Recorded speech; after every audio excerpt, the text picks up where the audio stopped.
हिंदुस्तान में सिर्फ वो नहीं हो रहा है जो दिखाया जा रहा है, बहुत कुछ हो रहा है जो दिख नहीं रहा है। हिंदुस्तान में अभी भी गुर्बत है, अभी भी बेरोजगारी है। शहरों में आप देखिए वो जो बैकपैक जिसको बोलते हैं, किसी ने इजाद किया होगा, बहुत बढ़िया चीज़ है। उसको लटका के हजारों हजार लड़का पैदल घूमता रहता है अपनी रोजी की तलाश में। उसको हम कोई बढ़िया रोजी गारंटी नहीं कर सकते हैं। यही किसान का हाल है। जवानों का तो मैं देख के आया हूँ। आप यहीं बैठ के बहुत सब लोग भाषण करते हैं कि हम जवानों के लिए ये हैं और जवानों के लिए वो हैं। आपके देश में तो ऐसे ऐसे लोग हैं जिनके पास 14 मंजिल के मकान हैं।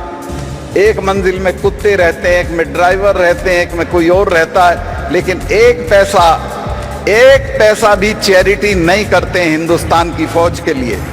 हिंदुस्तान के फौजियों की जिस दिन अर्थी आती है उस दिन सारा जिला जुट जाता है, डीएम आ जाता है, एसएसपी आ जाता है, एमएलए आ जाता है, एमपी आ जाता है। और मैं झुंझुनू जिला है राजस्थान में मेरी बहुत रिश्तेदारियां हैं। कोई गांव नहीं है वहां का जिसके दरवाजे पे शहीद की मूर्ति नहीं है, गांव के रास्ते के बाहर। लेकिन उस दाह संस्कार के बाद उस बेवा और उस बच्चे को पूछने के लिए कोई नहीं जाता है। और ये जो मैं बताए 14 तल्ले के मकान वाले, ये कोई एक पैसे की चैरिटी ना एजुकेशन के लिए करते हैं, ना फौज के लिए करते हैं, ना सिपाहियों के लिए करते हैं, ना नौजवानों के लिए करते हैं।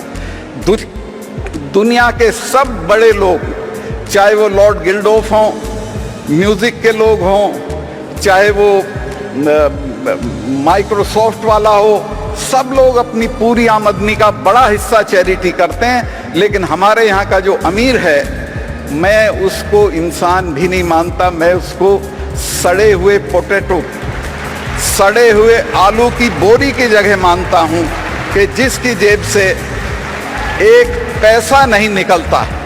तो मैं जो हमारे फिल्मकार हैं उनसे कहना चाहता हूँ कि समाज के इस वर्ग के ऊपर थोड़ा हमला करिए, शायद उससे कुछ निकले। और अभी तक तो फिल्में ऐसी बनती थी। मेरा एक विदेशी दोस्त मेरे साथ फिल्म देखने गया, आखिर में बोला कि वो चूंकि आखिर में बाप मान जाता है, शादी हो जाती है, तब फिल्म खत्म होती है। तो उसने कहा हिंदुस्तान में शादी इतनी मुश्किल है क्या? तो अब उस दौर से तो आप निकल आए हैं। मैं आपसे ये निवेदन करूंगा कि अब जो हमारी समाज की जो विसंगति है, जिसमें गुर्बत है, नौजवानों का स्ट्रगल है, गांव आप अंदाज नहीं कर सकते क्या हालत है।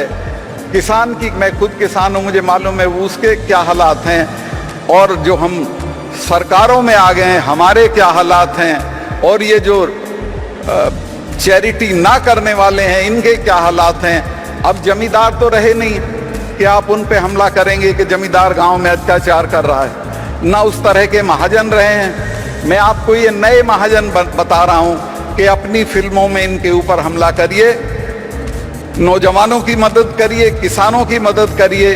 उससे समाज पे असर होगा और समाज जरूर बदलेगा।